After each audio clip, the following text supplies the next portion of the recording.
When I talk to people I know about the Cuban Five, some of them tell me that they heard their last CD. I said, no.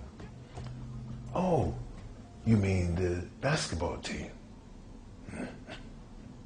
12 years after 5 men were arrested, and 9 years after they were condemned to long prison terms, a lot of people still do not know about the case of the Cuban Five.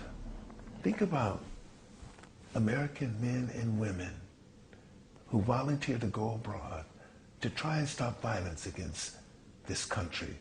They infiltrate terror cells and provide the information to authorities. That's what the Cuban Five did. Only they did it in Miami.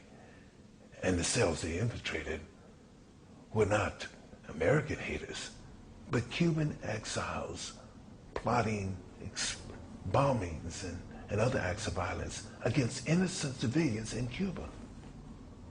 That's the Cuban Five, you know. And like good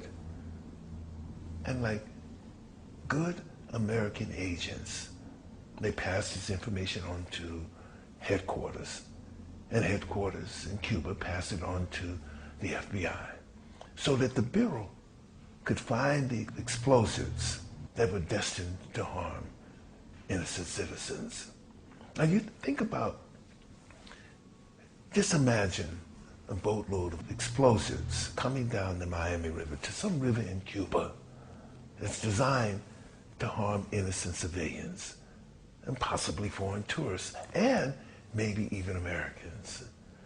Now the Cuban Five risked their lives to save the lives of others.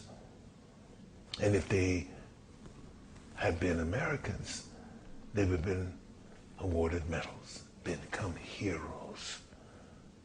But they were arrested, tried, and condemned in Miami, where the chances of getting in a fair trial on a scale of 1 to 10 was 0. On a hot, very hot Sunday afternoon, I went to Victorville, California, to visit one of the Cuban Five, Gerardo Hernandez. He's a brave, strong man who believes in fairness and justice. 7 years ago, when I met the wives of the Cuban Five, I promised that I would do all that I can. Their husbands receive justice.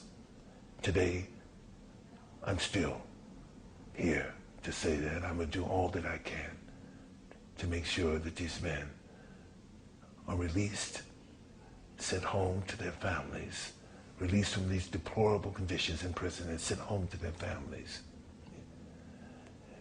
That's what we all can do. We can make sure that justice is served right here. Men who were brave enough to come here and to fight for the safety of their fellow citizens in Cuba. This is the truth about the Cuban Five. The truth that isn't often told, but the truth about what the Cuban Five did. Let us all come together and find and work together to free the Cuban Five. Thank you.